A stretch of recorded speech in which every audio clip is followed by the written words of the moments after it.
ដំណាក់កាលទី2នៃប្រតិបត្តិការ Operation Epic Fury គឺអ្វីវាចាប់ផ្ដើមដោយយន្តហោះបំបាំងខ្លួន B2 Spirit ទម្លាក់គ្រាប់បែកធំបំផុតសម្រាប់បំបែកបង្គោលក្រោមដី Bunker Buster ទៅលើគោលដៅមួយដែលស្ថិតនៅក្នុងភ្នំ Albos ជុំវិញទីក្រុង Tehran គោលដៅនេះត្រូវបានជ្រើសរើសដោយមាន head point ច្បាស់លាស់ក្រោមភ្នំទាំងនោះអ៊ីរ៉ង់បានសាងសង់បណ្ដាញផ្លូវក្រោមដីដ៏ស្មុគស្មាញជាច្រើនស្រទាប់បណ្ដាញធំទូលាយនេះត្រូវបានបង្កើតឡើងដើម្បីលាក់អាវុធសំខាន់បំផុតរបស់ពួកគេគឺឃ្លាំង missile ballistic ដ៏ធំយុទ្ធសាស្ត្ររបស់ពួកគេគឺសាមញ្ញប៉ុន្តែគ្រោះថ្នាក់ខ្លាំងពួកគេចេញពីបង្គោលលាក់ខ្លួនក្រោមដីទាំងនេះដើម្បីវាយប្រហារយន្តហោះអាមេរិកនៅពេលដែលវាមិនបានរំពឹងទុកដូច្នេះតើធ្វើដូចម្តេចដើម្បីប្រឆាំងនឹងគំរាមកំហែងដែលលាក់ជ្រៅបែបនេះចម្លើយគឺប្រើអាវុធដែលមានភាពត្រឹមត្រូវខ្ពស់ដែលត្រូវបានរចនាឡើងដើម្បីចាក់បំបីស្រទាប់បេតុងរឹងក្រាស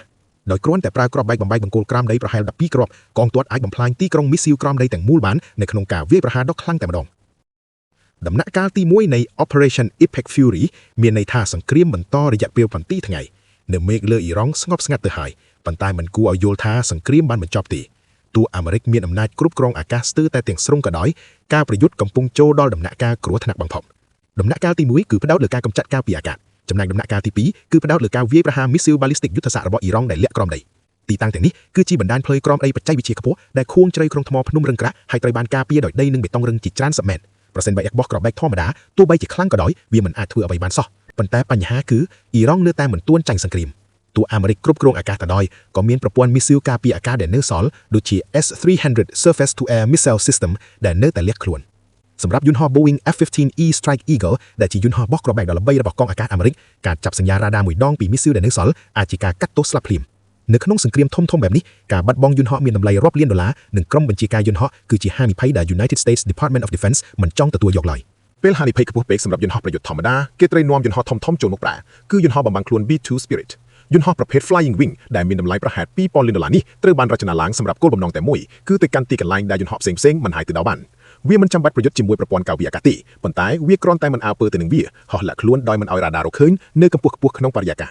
B2 Spirit គឺជាវេទិកាយន្តហោះតែមួយនៅលើពិភពលោកដែលអាចចូលទៅក្នុងដែនអាកាសដែលមានការការពារខ្លាំងបែបនេះដើម្បីធ្វើការវាយប្រហារចុងក្រោយវាបានទម្លាក់គ្រាប់បែកបំបែកបង្គោលក្រោមដីជាច្រើន10គ្រាប់ប្រភេទ BLU-109 Bunker Buster Bomb ដែលមានទម្ងន់ប្រហែល2,000 ផោនដើម្បីបំបែកភ្នំឲ្យបើកចំហប៉ុន្តែតើទីតាំងនៃមជ្ឈមណ្ឌលនុយក្លេអ៊ែរនេះឯណាកម្លាំងយោធាបានកំណត់គោលដៅទៅលើមូលដ្ឋានអាវុធក្រោមដីដែលមានការការពារខ្លាំងណាស់ដែលជាញឹកញាប់គេហៅថាទីក្រុងមីស៊ីលមូលដ្ឋានទាំងនេះត្រូវបានខួងជ្រៅទៅក្នុងថ្មភ្នំរឹងនៅក្នុងតំបន់ភ្នំ Albos Mountains ដែលស្ថិតជុំវិញទីក្រុង Tehran ហើយបេសកកម្មហោះចម្ងាយឆ្ងាយនេះបានចាប់ផ្ដើមពីណាប្រតិបត្តិការនេះបានចាប់ផ្ដើមពីចម្ងាយរាប់ពាន់ម៉ៃនៅមូលដ្ឋានយោធា Whiteman Air Force Base ដែលស្ថិតនៅក្នុងរដ្ឋ Missouri សហរដ្ឋអាមេរិកយន្តហោះបំបាំងខ្លួន B2 Spirit ចំនួន4គ្រឿងបានហោះចេញទៅបំពេញបេសកកម្មទៅវិញទៅមកដោយផ្ទាល់ដើម្បីអាចហោះចម្ងាយជាង 6,000 ម៉ាイលនាវាចរពួកវាត្រូវពឹងផ្អែកលើយន្តហោះបញ្ចូលប្រេងនៅលើអាកាសជាច្រើនដែលរង់ចាំនៅលើ Atlantic Ocean និង Mediterranean Sea ប៉ុន្តែសំណួរគឺកងទ័ពបានរៀបចំដែនអាកាសយ៉ាងដូចម្តេចមុនពេល B2 ទាំងនេះមកដល់មុនពេលយន្តហោះ B2 មកដល់កម្លាំងអាមេរិកនិងសម្ព័ន្ធមិត្តបានអនុវត្តយុទ្ធសាស្ត្របង្ក្រាបប្រព័ន្ធការពារអាកាសរបស់សត្រូវយន្តហោះ Boeing EH-18G Crawler បានប្រើសង្គ្រាមអេឡិចត្រូនិកដើម្បីរំខាននិងរារាំងប្រព័ន្ធរ៉ាដារបស់សត្រូវ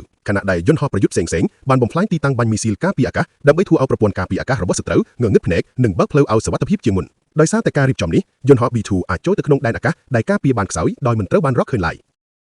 បន្ទាប់មកតើយុទ្ធសាស្ត្របំផ្លាញទីតាំងដែលលាក់ជ្រៅក្រោមដីធ្វើដូចម្តេចពេលទៅដល់គោអរដូនេគោដៅយន្តហោះបើកឃ្លាំងអាវុធនៅខាងក្នុងជំនួសអាការទម្លាក់គ្រាប់បែកធំតែមួយពួកវាបានទម្លាក់គ្រាប់បែកបំបែកបង្គោលក្រោមដីជាច្រើនដែលមានប្រព័ន្ធណែនាំដោយភាពត្រឹមត្រូវខ្ពស់មុំប៉ះទង្គិចត្រូវបានគណនាយ៉ាងច្បាស់ដើម្បីបំបែកច្រកចូលបេតុងរឹងបំផ្លាញភ្លើងខ្យល់និងវាយប្រហារកន្លែងខ្សោយនៃរចនាសម្ព័ន្ធវិធីនេះធ្វើឲ្យ missile ballistic ដែលនៅខាងក្នុងត្រូវបានកប់នៅក្នុងភ្នំផ្ទាល់ក្នុងប្រតិបត្តិការនេះតើមានគ្រាប់បែកបំបែកបង្គោលក្រោមដីប៉ុន្មានគ្រាប់យន្តហោះ B2 បានទម្លាក់គ្រាប់បែកជាច្រើន10គ្រាប់ប្រភេទ BLU-109 Bunker Buster Bomb ដែលជាគ្រាប់បែកបំបែកបង្គោលក្រោមដីទម្ងន់ប្រហែល 2,000 ផោនមានប្រព័ន្ធណែនាំត្រឹមត្រូវខ្ពស់ការវាយប្រហារនេះគឺជាផ្នែកមួយនៃយុទ្ធនាការធំរយៈពេល72ម៉ោងដែលបានវាយប្រហារគោលដៅរឹងមាំប្រហែល200កន្លែងនៅក្នុងតំបន់ជ្រៅប៉ុន្តែតើមានភាពខុសគ្នាអ្វីរវាងគ្រាប់បែក BLU-109 និង GBU-57 Massive Ordnance Penetrator GBU-57 មានទម្ងន់ប្រហែល 30,000 ផោនហើយត្រូវបានប្រើសម្រាប់បំបែកគោលដៅដែលជ្រៅខ្លាំងក្នុងភ្នំខណៈដែលគ្រាប់បែកដូចជា GBU-28 Bunker Buster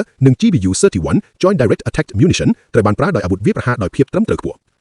ឥឡូវយើងមកបញ្យល់ឲ្យច្បាស់ថាវាដំណើរការយ៉ាងដូចម្តេចពេលគ្រាប់បែកនេះធ្លាក់ចេញពីផ្នែកខាងក្រោមនៃយន្តហោះ B2 Spirit វានឹងធ្លាក់ដូចគ្រាប់បែកធម្មតាដែលមិនមានប្រព័ន្ធណែនាំប៉ុន្តែចំណុចសំខាន់ពិតប្រាកដគឺនៅក្នុងប្រព័ន្ធ fuse ឬប្រព័ន្ធបំផ្ទុះក្រុមបច្ចេកទេសអាចដាក់ fuse នៅផ្នែកមុខ nose fuse ឬផ្នែកក្រោយ tail fuse ឬដាក់ទាំងពីរប្រសិនបើវាប៉ះដីខណៈដែល fuse ផ្នែកមុខសកម្មវានឹងផ្ទុះភ្លាមៗនៅពេលប៉ះដីបង្កើតការបំផ្ទុះធំលើផ្ទៃប៉ុន្តែបើអ្នកបើកយន្តហោះត្រូវការបំផ្លាញគោលដៅដែលរឹងខ្លាំងពួកគេនឹងប្រើ fuse ផ្នែកក្រោយប្រភេទ FMU-139 tail fuse ដែលមានការពន្យាពេលមុនផ្ទុះ ដោយសារកម្លាំងទំនាញនិងទម្ងន់សម្បកដៃធ្ងន់របស់ក្របបែកវាអាចចាក់ចូលកាត់បេតុងរបស់អគារបានយ៉ាងងាយបន្ទាប់ពីវាចូលទៅក្នុងរចនាសម្ព័ន្ធរួចហើយ Fuse ឆ្លាតវៃនឹងរាប់ពេលត្រឹមតែប៉ុន្មានមីលីវិនាទីមុនពេលបំផ្ទុះក្បាលគ្រាប់ទម្ងន់ប្រហែល500ផោនដើម្បីបំផ្លាញគោលដៅពីខាងក្នុងទៅខាងក្រៅគួរឲ្យភ្ញាក់ផ្អើលគឺទោះបីគ្រាប់បែកនេះមានតម្លៃប្រហែលត្រឹម$4,000ប៉ុណ្ណោះក៏ដោយប៉ុន្តែសមត្ថភាពបំផ្លាញដែលវាផ្ដល់វិញគឺខ្លាំងមិនធម្មតា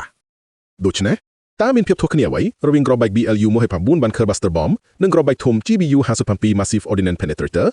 ដំណើរការបញ្ចេញជំហានទី1វេទិកាទម្លាក់គ្រាប់បែកយន្តហោះបំបាំងខ្លួន B2 Spirit ហោះនៅកម្ពស់ខ្ពស់ណាស់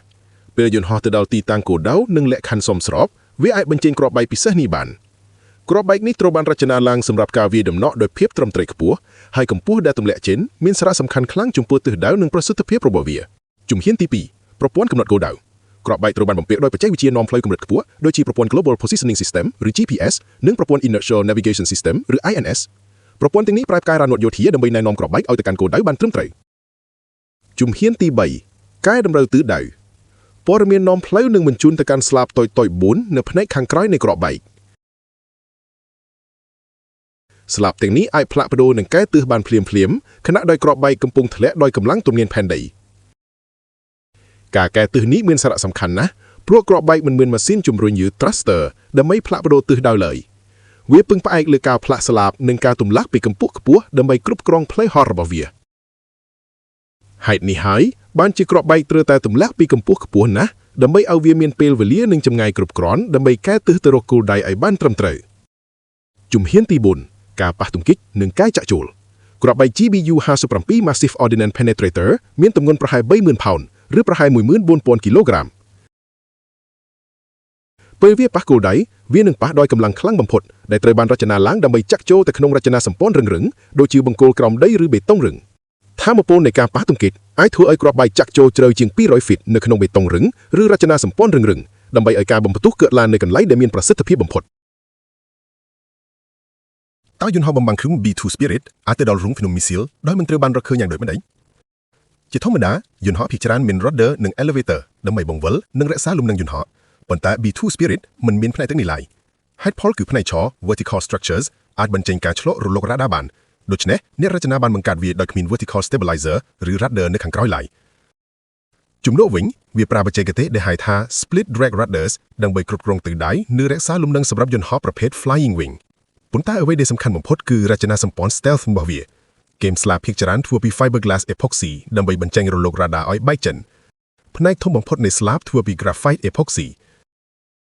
ផ្នែកកន្លែងអង្គុយអ្នកបើកយន្តហោះប្រើអាលុយមីញ៉ុមនៅផ្នែកមូលដ្ឋានតំបន់ដែលត្រូវទ្រាំកម្ដៅខ្លាំងពីម៉ាស៊ីនប្រើ titanium ដែលជាលោហៈខ្លាំងនិងថ្លៃចុងក្រោយមានសម្ភារៈ fiberglass polyamide ដែលអាចទ្រាំកម្ដៅនិងជួយបន្ថយការចាប់សញ្ញារ៉ាដាបាន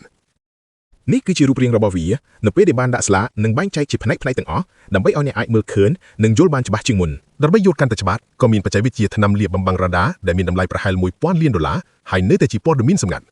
អ្វីដែលតែជំនាញអាកាសចរដឹងគឺវាប្រើសម្ភារៈដែលហៅថា radar absorbing material ឬ RAM RAM គឺជាសារធាតុផ្អែកលើ polymer ដែលលាបលើផ្ទៃយន្តហោះយោធាបំបាំងខ្លួនដូចជា Lockheed Martin F-22 Raptor និង Lockheed Martin F-35 Lightning II